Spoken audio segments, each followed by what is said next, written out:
오늘 말씀은 로마서 1장 1절부터 7절입니다. 로마서 1장 1절부터 7절입니다.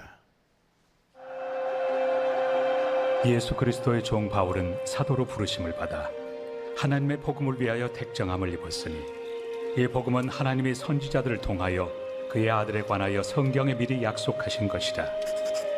그의 아들에 관하여 말하면 육신으로는 다윗의 혈통에서 나셨고 성결의 영으로는 죽은 자들 가운데서 부활하사 능력으로 하나님의 아들로 선포되셨으니 곧 우리 주 예수 그리스도시니라. 그로 말미암아 우리가 은혜와 사도의 직분을 받아 그의 이름을 위하여 모든 이방인 중에서 믿어 순종하게 하나니 너희도 그들 중에서 예수 그리스도의 것으로 부르심을 받은 자니라. 로마에서 하나님의 사랑하심을 받고 성도로 부르심을 받은 모든 자에게 하나님 우리 아버지와 주 예수 그리스도로부터 은혜와 평강이 있기를 원하노라. 아멘. 바울은 로마서를 시작하는 인사말에서요, 복음을 제시하고 있습니다.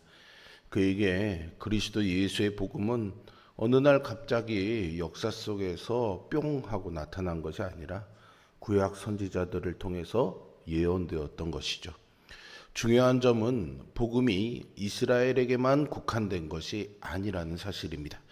하나님의 은혜는 그리고 부르심과 선택은 이방인에게도 효력을 발휘했습니다.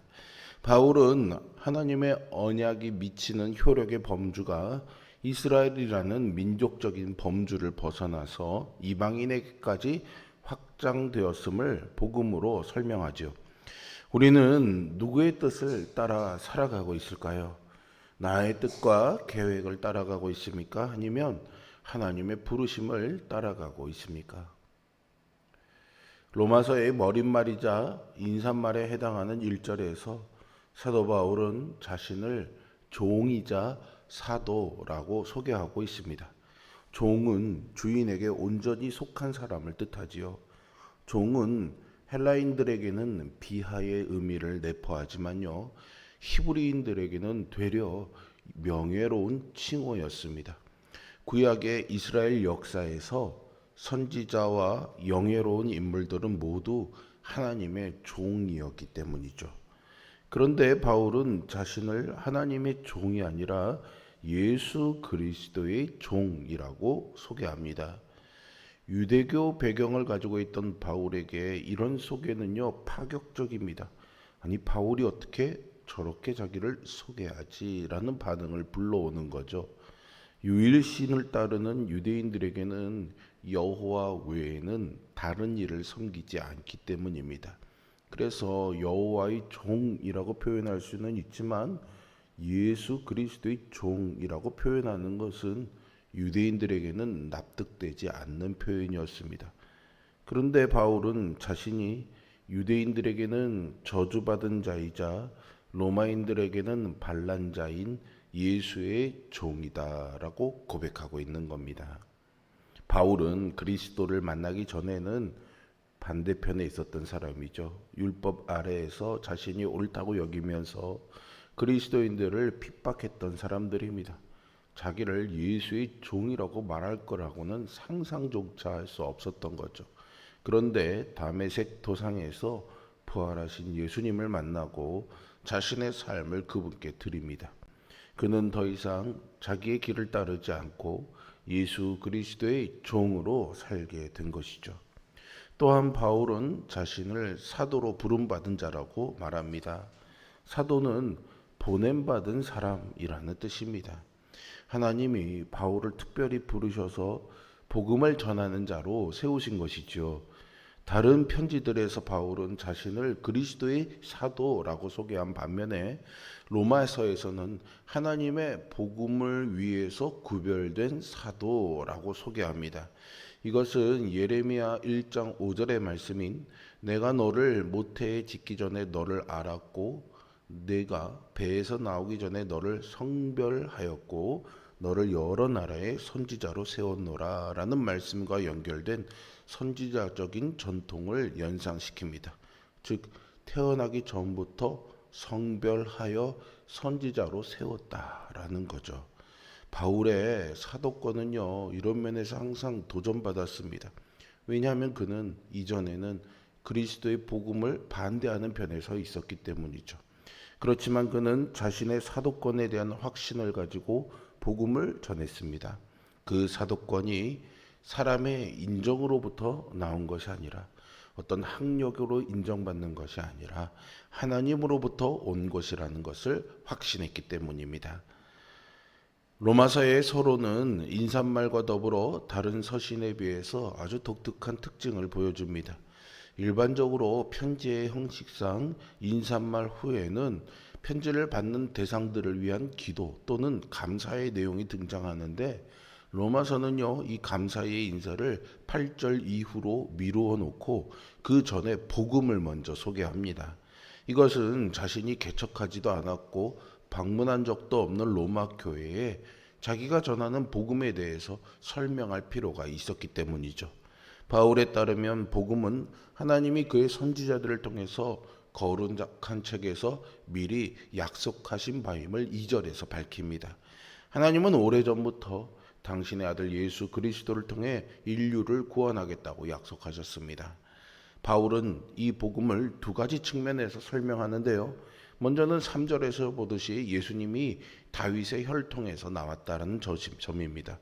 즉 예수님이 인간의 몸을 입고 오신 메시아라는 거죠. 또 4절에서 보듯이 예수님은 죽은 자들 가운데서 부활하셔서 능력으로 하나님의 아들로 선포되셨습니다. 즉 예수님은 부활을 통해서 하나님의 아들로 확증되신 거죠. 3절과 4절은 이렇게 예수님의 인성과 신성을 함께 보여줍니다. 인간이시기도 하고 하나님이시기도 한 부분인 거죠. 예수님은 완전한 인간으로 이 땅에 오셨고요. 부활을 통해서 하나님의 아들로 확증되셨습니다. 복음은 바로 이 예수님에 대한 기쁜 소식입니다. 바울은 앞서 밝힌 자신의 사도됨과 사명을 5절에서 구체적으로 설명합니다. 그는 자기 사명의 방향성이 어디를 향하는지 분명히 밝히고 있습니다. 그것은 이방인을 위한 사역입니다. 구약을 보면 하나님은 계속해서 누군가를 선택하시고 그 목적을 계시하십니다. 하나님은 아브라함을 선택하셨습니다. 그런데 그 선택의 목적이 아브라함만을 위한 것이 아니었죠. 창세기 12장 3절 하반절에서 땅의 모든 족속이 너로 말미암아 복을 얻을 것이다 라고 하신 것처럼 아브라함이 받은 복의 방향성은 모든 민족을 향하고 있었습니다. 또한 하나님은 이스라엘을 선택하셨죠. 이스라엘이라는 민족을 선택하신 이유와 목적은 분명합니다. 하나님은 출애굽기 19장 6절에서요. 너희가 내게 대하여 대제사장 나라가 되며 거룩한 백성이 되리라고 하셨습니다. 그것은 이스라엘이 열방에 대해서 대제사장 나라가 되게 하기 위해서입니다. 제사장은 대표성을 가집니다. 즉 그들의 존재 자체가 이방 민족보다 우월한 면을 부각하는 것이 아니라요. 하나님이 그들에게 대표성을 부여하시고 특별한 사명과 역할을 주신 것입니다. 바울은 제사장으로서 이스라엘의 사명과 아브라함과 같이 택함받은 자들의 사명을 잘 알고 있었습니다. 하나님이 이 바울에게 사도의 직분을 주신 이유는 복음을 이방인들에게 전하게 하기 위해서였습니다. 바울은 우리와 같은 이방 사람들에게 복음을 전하기 위해 하나님의 부름을 받은 것이죠. 그런데 성도 여러분, 이 부르심은요, 바울만의 것이 아닙니다. 본문 6절에서 바울은 이렇게 말하죠. 너희도 그들 중에서 예수 그리스도의 것으로 부름받은 자니라 라고 말이죠. 이방인들에게 이 이야기는 놀라운 진술입니다. 그들은 이방 신을 섬겼던 이교도들입니다. 헛된 신에게 경배하고 그것을 예배하며 지내던 자들이었죠. 그런데 이제 바울은 그들이 이방 신을 버리고 그리스도께 속한 자가 되었다라고 선포합니다. 이 말씀은 전에는 백성이 아니었던 자들을 이제는 하나님의 백성으로 부르심을 선포한 호세아 선지자의 말을 연상시킵니다. 호세아서 2장에 나오는 말씀인데요. 내가 긍휼히 여김을 받지 못하였던 자를 긍휼히 여기며 내 백성이 아니었던 자에게 향하여 이르기를 너는 내 백성이라 하리니 그들은 이르기를 주는 내 하나님이시라 하리라 라는 말씀입니다. 이렇게 이방인을 부르시는 하나님의 은혜가 그리스도를 통해서 우리에게도 이루어졌습니다. 바울만이 아니라 우리도 예수 그리스도의 것으로 부름받은 줄로 믿습니다. 예수 그리스도의 것으로 부름받은 우리는 가정이든 직장이든 교회든 나아가 선교지에서까지도 삶의 자리마다 복음을 전해야 할 사명이 있습니다. 어떻게 복음을 전할 수 있을까요? 가정에서 자녀들에게 믿음의 말을 들려주는 것, 직장에서 동료들의 어려움을 듣고 기도해 주겠다고 말하는 것, 친구 또는 이웃들에게 교회에 한번 가보자고 권하는 것, 이 모든 것이 복음을 전하는 삶입니다. 거창하지 않아도 됩니다. 우리가 삶으로 복음을 살아낼 때 그 복음은 자연스럽게 전해집니다. 하지만 이 부르심에 순종하며 살기가 절대 쉽지는 않습니다. 삶의 무게가 우리를 짓누를 때, 인간관계에서 어려움을 겪을 때 우리는 부르심대로 살 힘과 능력이 없습니다. 그래서 우리에게는 은혜와 평강이 필요한 것이죠. 바울은 7절에서 로마교회 성도들에게 이렇게 축복합니다. 하나님 우리 아버지와 주 예수 그리스도로부터 은혜와 평강이 있기를 원하노라. 은혜와 평강의 근원이신 하나님이 우리를 붙들고 지켜주실 때 우리는 그분의 부르심을 따라 살 수 있습니다. 모세를 보세요. 모세는 80세가 되고서야 하나님께 부름받았습니다.